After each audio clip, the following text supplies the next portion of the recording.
Assalamualaikum warahmatullahi wabarakatuh. Selamat datang di kelas bersama saya Rini Deswariani.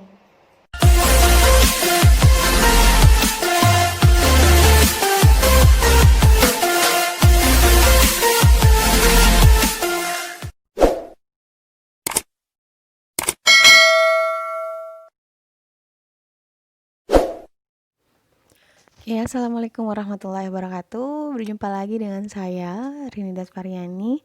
Kali ini pembahasan yang akan kita bahas yaitu mengenai biaya dan margin tata niaga. Ya, ini menjadi bahasan yang sangat penting karena dalam tata niaga tentu ada biaya-biaya yang harus dikeluarkan dari barang tersebut ya. Dari barang tersebut berada di produsen hingga barang itu sampai ke tangan konsumen. Sebelum lebih jauh kita membahas mengenai biaya dalam tata niaga, maka kita perlu tahu dulu nih bagaimana konsep dari biaya itu sendiri. Biaya dapat dikatakan sebagai akibat yang timbul dalam mencapai tujuan tertentu. Biaya juga dapat disebut sebagai harga tukar dari pengorbanan yang telah dilakukan. Atau bisa juga secara simpel, biaya dapat diartikan sebagai pengorbanan ataupun pembebanan, di mana semua itu dinilai dengan uang. Itu yang disebut dengan biaya. Biaya disebut juga dengan ongkos, yaitu jumlah yang dibayarkan untuk sesuatu atau harga pasar yang wajar dari sesuatu yang diberikan sebagai pengganti dari sesuatu yang diterima.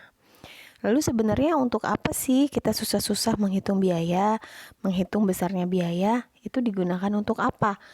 Oke, yang pertama itu dapat digunakan sebagai data untuk pengambilan keputusan. Keputusan apa? Yang pertama, sebagai pertimbangan untuk dasar dalam penetapan harga jual.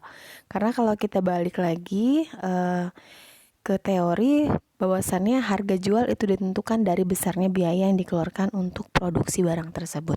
Jadi, kita menghitung biaya sebagai dasar kita untuk menetapkan harga jual. Sehingga harga jual nanti yang akan ditetapkan itu memberi keuntungan bagi produsen, bukan malah sebaliknya. Jika biaya-biaya itu tidak dihitung dengan baik, bisa saja nantinya harga yang kita tetapkan itu justru tidak mendatangkan keuntungan, malah mendatangkan kerugian. Jadi kenapa misal produknya laku, terjual, laris, tapi tidak mendapatkan untung? Nah, perlu dilihat lagi nih, apakah harga yang ditetapkan itu sudah sesuai, sudah mengcover seluruh biaya yang dikeluarkan. Lalu kemudian yang kedua adalah untuk perencanaan keuntungan. Ini tadi ya, dengan menghitung biaya-biaya, jadi kita tahu berapa harga yang harus ditetapkan, berapa harga jual yang harus ditetapkan, dan kita dapat merencanakan keuntungannya. Di mana perkiraan keuntungan yang akan diperoleh dengan penjualan berapa pieces, misalnya, maka keuntungan yang akan diperoleh berapa, dan sebagainya, seperti itu. Ya, jadi dengan adanya data ataupun menghitung biaya-biaya yang kita keluarkan, kita dapat merencanakan besarnya keuntungan yang akan kita peroleh, dan juga sebagai dasar untuk pengukuran keuntungan periodik ya, secara periodik.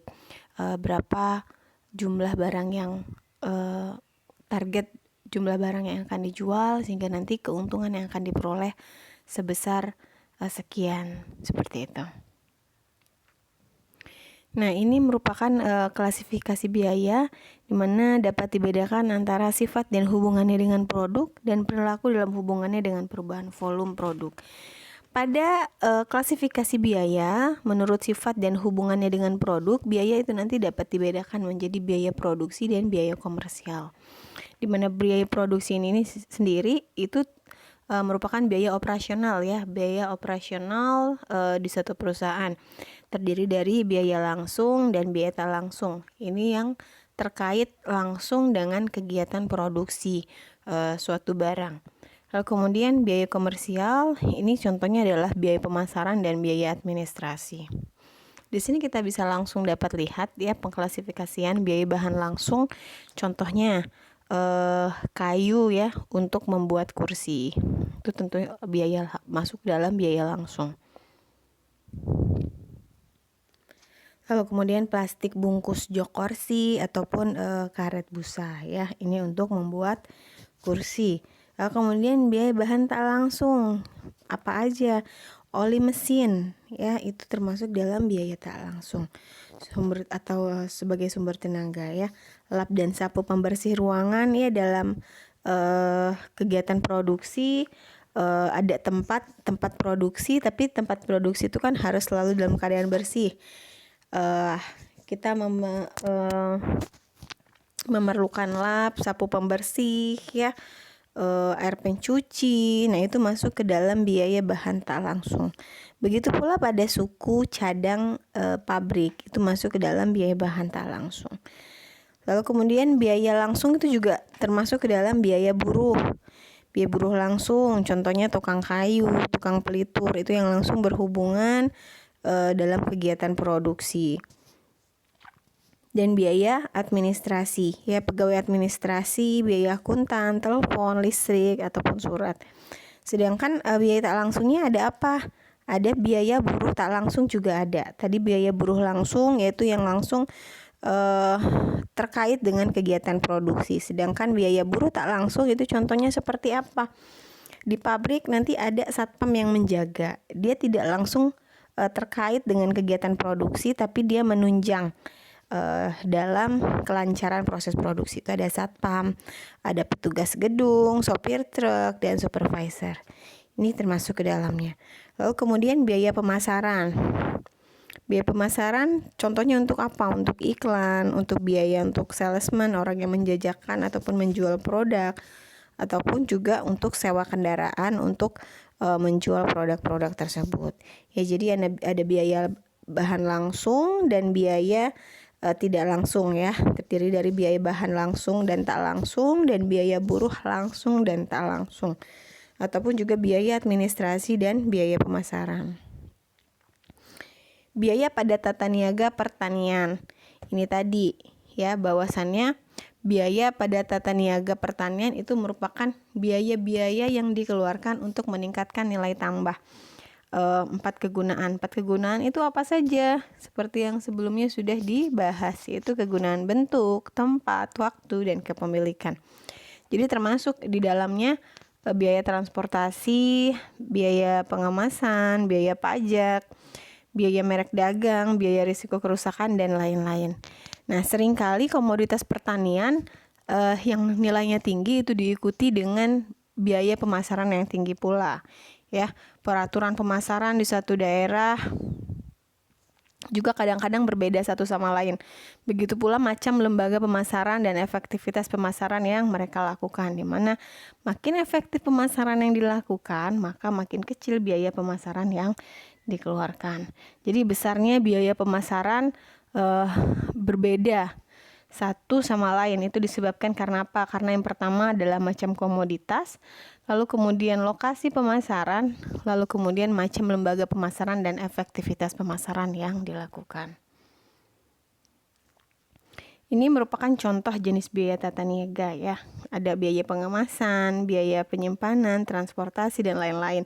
Kita lihat dari volumenya ada berapa, lalu kemudian biaya persatuannya, sehingga kita akan memperoleh biaya total dari masing-masing jenis pengeluaran ini untuk pengemasan, untuk penyimpanan, transportasi, dan lain-lain. Sehingga nanti kita akan memperoleh jumlah biaya total yang dikeluarkan dalam kegiatan tata niaga ini.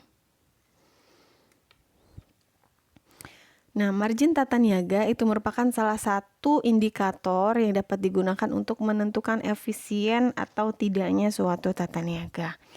Margin tata niaga sendiri ini merupakan selisih antara biaya dengan keuntungan, ya, dipengaruhi oleh harga jual di tingkat lembaga tata niaga itu. Nah, margin tata niaga ini sendiri ini memiliki arti penting dalam menentukan besar kecilnya pendapatan petani dari hasil produksi yang ia jual apabila dilihat dari harga jualnya tersebut. Di mana semakin rendah nilai margin tata niaga, maka akan semakin tinggi bagian harga yang diterima oleh si petani produsen, sehingga akan mendapatkan ataupun memberikan pendapatan yang tinggi pula bagi si petani produsen. Jadi dilihat di sini bahwasanya margin pemasaran itu adalah perbedaan harga yang dibayar oleh konsumen akhir untuk suatu produk dengan harga yang diterima produsen untuk produk yang sama. Di sini, ya. Misalnya harga beli Rp500 per kilo, di mana harga jual konsumen itu adalah, ini maksudnya adalah harga jual ke konsumen, yaitu adalah 750 per kilogram. Maka margin yang diterima itu adalah besarnya selisih, ya, harga yang dibayar oleh konsumen dengan harga sebelumnya, yaitu adalah 250. Di mana besar persentase margin dihitungnya adalah 250 dibagi dengan 750. Itu adalah sebesar 33% kalau dari contoh soal ini. Nah, selisih harga yang dibayarkan oleh produsen dan harga yang diberikan oleh konsumen, ya di sini tadi kan ada selisih nih, harga yang dibayarkan oleh produsen dan harga yang diberikan oleh konsumen, itu yang disebut dengan keuntungan pemasaran ataupun profit margin. Ya, jarak yang mengantarkan produksi pertanian dari produsen ke konsumen itu menyebabkan terjadinya perbedaan pada besarnya keuntungan pemasaran ini. Nah, begitu pula karena produsen itu tidak dapat bekerja sendiri, ya, dia tidak dapat bekerja sendiri untuk memasarkan produksinya, maka mereka memerlukan pihak-pihak lain ataupun lembaga pemasaran yang lain untuk dapat membantu memasarkan produk pertanian yang dihasilkan oleh mereka. Jadi dengan demikian muncul istilah yang namanya adanya pedagang pengumpul, pedagang perantara, pengecer, pemborong, dan sebagainya. Karena masing-masing lembaga pemasaran ini pastinya dan tentunya ingin mendapatkan keuntungan, maka nanti harga yang dibayarkan oleh masing-masing lembaga pemasaran itu juga nanti pasti akan berbeda. Jadi harga di tingkat petani itu akan lebih rendah daripada harga di tingkat pedagang perantara, ya, dan harga di tingkat pedagang perantara juga tentu akan lebih rendah dibandingkan harga di tingkat pengecer. Ya, kita lihat lagi dari situ. Jadi dari petani yang menjual ke pedagang perantara, lalu kemudian pedagang perantara menjual lagi ke tingkat pengecer. Ya, baru dari pengecer itu ke konsumen. Di sini dilihat bahwasannya harga di tingkat petani tentu akan lebih rendah daripada harga di tingkat pedagang perantara, dan harga di tingkat pedagang perantara itu akan lebih rendah daripada harga di tingkat pengecer. Ini tadi karena masing-masing lembaga pemasaran ini ingin mendapatkan keuntungan, ya. Jadi harga yang dibayarkan oleh masing-masing lembaga pemasaran itu juga tentu akan berbeda. Nah, perbedaan harga di masing-masing lembaga pemasaran itu sangat bervariasi, tergantung dari besar kecilnya keuntungan yang diambil oleh masing-masing lembaga pemasaran. Dimana semakin besar misal keuntungan yang ia ingin peroleh, maka harganya tentu juga akan semakin lebih besar. Ini contoh biaya dan margin tata niaga kopi di Lampung. Ya, pada kolom 1 ini menunjukkan uraiannya. Ya, di sini ada uraian, lalu kemudian ini adalah saluran tata niaga, di mana kolom ini menunjukkan harga kopi per kilogram. Lalu kemudian ini adalah biaya-biaya yang dikeluarkan pada tiap lembaga tata niaga, dan ini adalah share-nya ataupun persentase. Ya, di sini kita lihat bahwasannya pada petani, harga jual petani itu adalah sebesar 9.000. Pada kolom share, ini dapat kita lihat di sini kolom share ini dapat diperoleh dengan cara membagi nilai petani ini tadi. Membagi nilai petani ini tadi, kita pakai pena. Membagi nilai ini dengan harga untuk sampai ke tangan konsumen. Jadi 9.000 dibagi 11.500, kita kali 100%, sehingga kita akan peroleh nilai share-nya ini tadi sebesar 78,26%. Jadi menghitung share di sini itu tadi dengan cara membagi nilainya dengan harga jual eksportir, atau di sini adalah harga jual ke konsumen, ya. Nah, petani menjual kopi dengan harga 9.000. Lalu kemudian ada biaya-biaya yang ia keluarkan,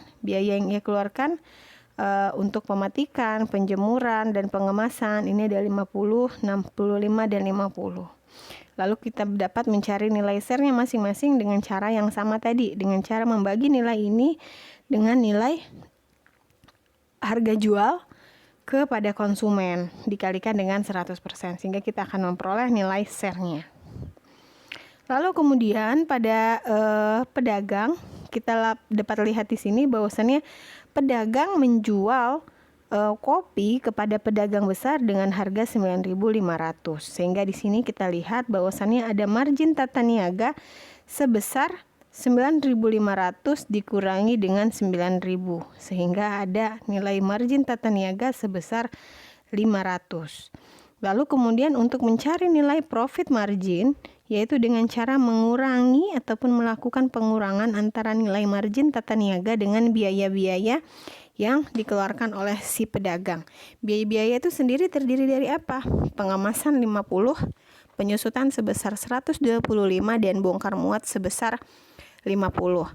Jadi dilakukan pengurangan antara margin tata niaga sebesar 500 dikurangi 50, dikurangi 125, dan dikurangi 50, sehingga diketahui bahwasannya profit margin yang diperoleh yaitu adalah sebesar 275.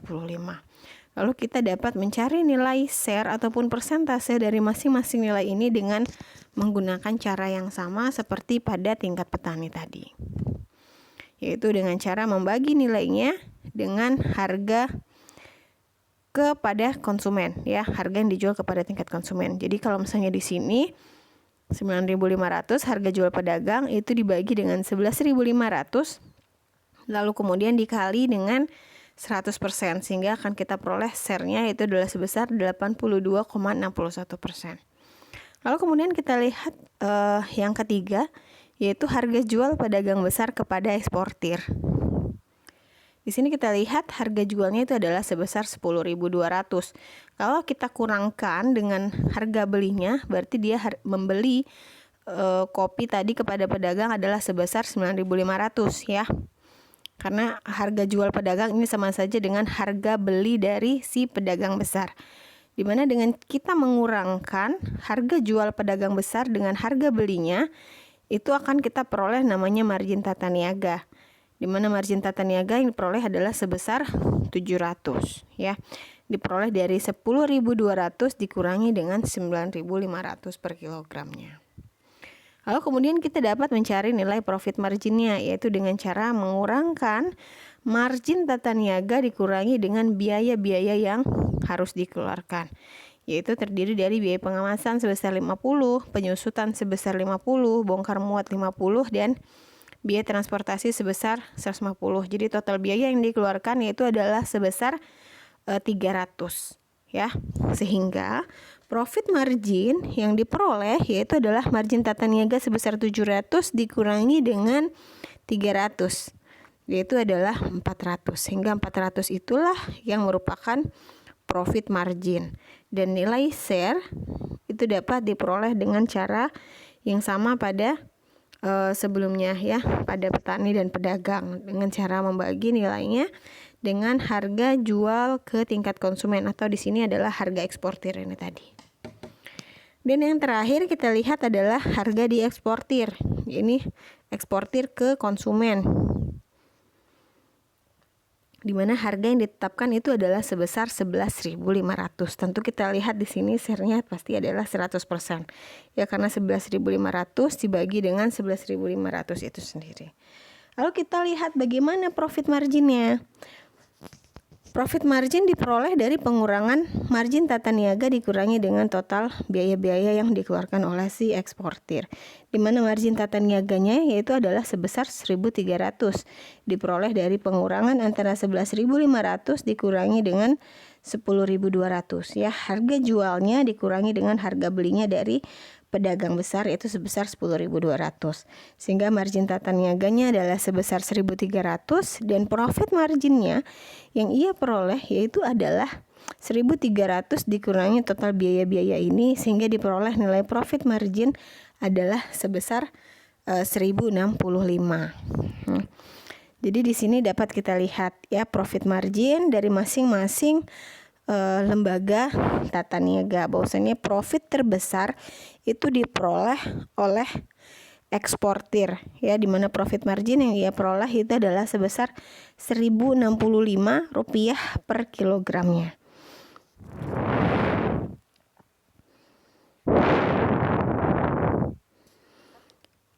ini menunjukkan rata-rata biaya pemasaran komoditas palawija tertentu di Jawa Timur. Ya, di sini dapat kita lihat ya, pada tingkat petani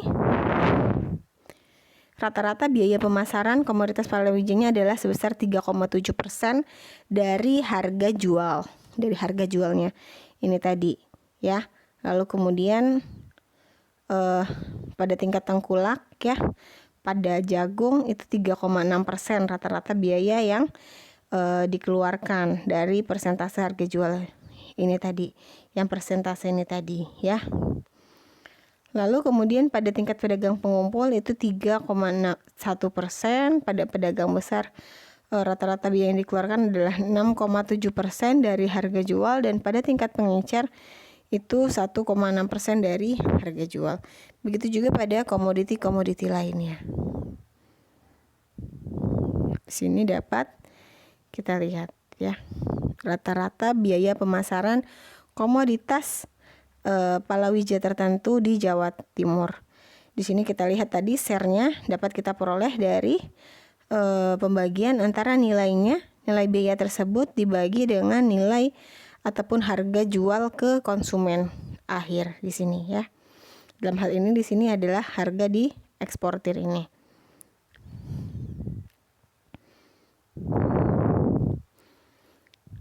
Tata niaga yang efisien ya. Jadi tata niaga dikatakan efisien itu saat apa? Pada keadaan bagaimana tata niaga itu dapat dikatakan efisien. Jadi semakin pendek saluran pemasaran ya, maka makin efisien tata niaga tersebut.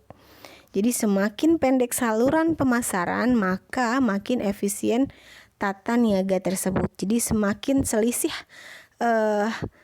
sedikit selisih harga di tingkat konsumen dibandingkan harga yang diterima oleh produsen, itu maka semakin efisien. Mampu memberikan margin keuntungan secara adil kepada semua pelaku tata niaga.